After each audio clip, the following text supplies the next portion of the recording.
Hello મિત્રો, આપણે ઘણા ટાઈમ પછી મળી રહ્યા છે અને તમે બધાએ પોતાની ઉત્તરાયણ સારી રીતે જ મનાવી હશે તેવી હું આશા રાખું છું। આજે આપણે એક સરસ મજાના ટોપિક ઉપર વાત કરવાના છીએ અને એ ટોપિક છે એક દીકરી અને એક પિતાનો।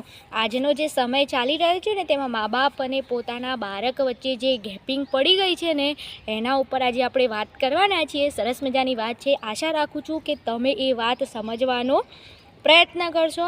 એક સરસ મજાના શહેર હતું અને શહેરમાં એક દીકરી અને એના પિતા રહેતા હતા। દીકરી જેમ જેમ સમય જતો ગયો તેમ તેમ તે અભ્યાસ પૂર્ણ કરીને તે નોકરી માટે બહાર શહેરમાં રહેવા ગઈ અને શહેરમાં ખૂબ સારી રીતે એને અભ્યાસ કરીને તેને એક નોકરી મેળવી હતી અને નોકરીમાં એ ઇન્સ્યોરન્સમાં કોઈ કારણોસર એને નુકસાન ગયું હશે અને નુકસાનને કારણે એ દીકરી પોતાના બાપને આ વાત કહી શકતી નથી। એટલે એને છેલ્લે એવો નિર્ણય કર્યો કે હવે હું આ મુસીબતમાંથી બહાર નીકળી શકતી નથી, એટલે હવે હું સુસાઇડ કરીશ। અને એ જ સમયે એને એક રૂમની અંદર પંખા ઉપર એને એવું વિચાર્યું કે હવે હું ગળાફાંસો ખાઈ અને આત્મહત્યા કરી દઉં એટલે મારી પ્રોબ્લેમનું સોલ્યુશન આવી જ જશે। એ જ સમયે એના ઘરે એક કુરિયરવાળો ભાઈ આવ્યો અને એને ડોરબેલ મારી। છોકરીએ જ્યારે ડોરબેલ ખોલી અને એને કહ્યું ભાઈએ કે આ તમારું કુરિયર છે, એટલે છોકરીએ કહ્યું કે મારી જોડે કોઈ કુરિયર લેવું નથી, તમે અહીંથી પાછા જતા રહો। ત્યારે ભાઈએ કીધું કે તમારે કુરિયર લેવું હોય તો લો અને ના લેવું હોય તો વાંધો નહીં, પણ મને એક ગ્લાસ પાણી આપો। દીકરી ખૂબ ટેન્શનમાં હતી એટલે એને કહ્યું કે આટલા બધા ઘર છે, તમે કોઈ પણ જગ્યાએ જઈને પાણી પી આવો, મારી જોડે પાણી અત્યારે માગશો નહીં। કુરિયરવાળાને ખબર પડી કે દીકરી ખૂબ આઘાતમાં હોય એવું લાગ્યું અને એને રિક્વેસ્ટ કરી કે ભાઈ બેન તમે પાણી લઈ આવો। એટલે દીકરી પાણી લેવા ગઈ અને ત્યારે જ એની નજર પેલા રૂમ તરફ ગઈ અને ત્યાં ગળાફાંસો ખાવાની એને સંપૂર્ણપણે તૈયારી કરી હતી। જ્યારે દીકરી પાણીનો ગ્લાસ લઈને પાછી આવી ત્યારે ભાઈએ પૂછ્યું કે બેન તમને કોઈ તકલીફ છે? જ્યારે આપણને કોઈ અંજાણ વ્યક્તિ આવું પૂછે ત્યારે આપણે એને પણ વાત કહી શકીએ નહીં।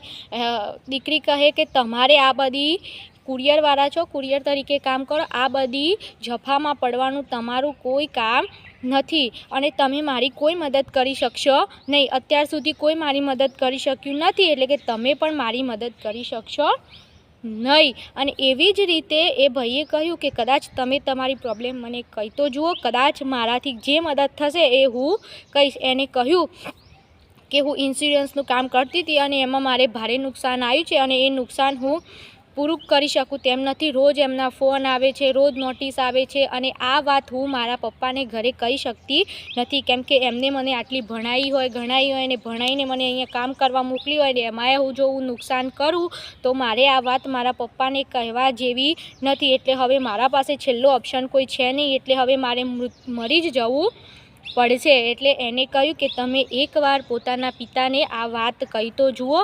અને એની ખાસી બધી રિક્વેસ્ટ કર્યા પછી એ દીકરી પોતાના પિતાને એ વાત કરે છે કે મારે પપ્પા આવું થયું છે। એના પપ્પાએ કહ્યું તું ચિંતા ના કર, બધું જ થઈ જશે, હું બધું જ કરી દઈશ, આપણે સાથે છીએ તો કોઈ પણ પરિસ્થિતિમાંથી બહાર નીકળવાનો પૂરો પ્રયત્ન કરીશું। ત્યારે દીકરીના મોઢા ઉપર ખૂબ હાસ્ય આવી જાય છે, કેમ કે મા બાપ કોઈ પણ પરિસ્થિતિમાં પોતાના બાળકોને મૂકીને ક્યારેય જતા રહેતા નથી, તે તો હંમેશા મદદ કરે છે। પરંતુ બાળકોએ પોતાના મા બાપને પોતાની મુશ્કેલીઓ, જે જીવનની જરૂરિયાતો છે તે પોતાના મા બાપ જોડે શેર કરવી જોઈએ। આજના યુગમાં મા બાપ અને બાળકો વચ્ચે જે ગેપ પડી ગઈ છે એના કારણે કોઈપણ મનની વાત એકબીજા સુધી પહોંચાડી શકતા નથી અને આ ના પહોંચાડવાના કારણે જ આ બધી સમસ્યાઓ ઉપસ્થિત થતી હોય છે। અને હું તો હંમેશા એવું જ કહું છું કે બાળકોએ પોતાના મનની જે પણ મુશ્કેલી હોય એ પોતાના મા બાપને કહેવી જોઈએ, કેમ કે મા બાપ એ ભગવાન સ્વરૂપ છે, તે પોતાના બાળકને ક્યારેય મુશ્કેલીમાં મૂકીને જતા નથી, તે તો હંમેશા પોતાના બાળકો માટે સારું જ વિચારતા હોય છે। એટલે બાળકોએ પણ પોતાના મા બાપને પોતાની મનની વાત કહેવી જ જોઈએ। અને પછી એ દીકરીની વાત પેલા ભાઈએ કહેવાયા પ્રમાણે એને પોતાના પિતાને કહી અને સોલ્યુશન આવ્યું। જ્યારે કુરિયરવાળો ભાઈ જતો હોય છે ત્યારે પોતાની એ બહેન એટલે કે પેલી છોકરીને એક ભગવદ્ ગીતા નામની ભેટ આપે છે અને કહે છે કે જ્યારે પણ તમને એવું લાગે કે હવે હું મુશ્કેલીમાં છું, આમાંથી બહાર નીકળવાનો મને રસ્તો જડતો નથી, ત્યારે આ ભગવદ્ ગીતામાંથી 2 પાના વાંચવાના એટલે તમને આપમેળે મુશ્કેલીમાંથી બહાર નીકળવાનો રસ્તો મળી જશે. જો તમને પણ આવી કોઈ પણ મુશ્કેલી સર્જાય કે મૂંઝવણ હોય તો પોતાના મા બાપ જોડે શેર કરવાની, કેમ કે મા બાપ હંમેશા આપણું સારું જ વિચારતા હોય છે. અપેક્ષા રાખું છું કે તમે પણ પોતાના મા બાપ જોડે પોતાના મનની વાત શેર કરશો અને એમાંથી બહાર નીકળવાનો પ્રયત્ન કરશો. એક નવી વાર્તા સાથે આપણે ફરી મળીશું. અત્યાર સુધી બસ આટલું જ. Thank you.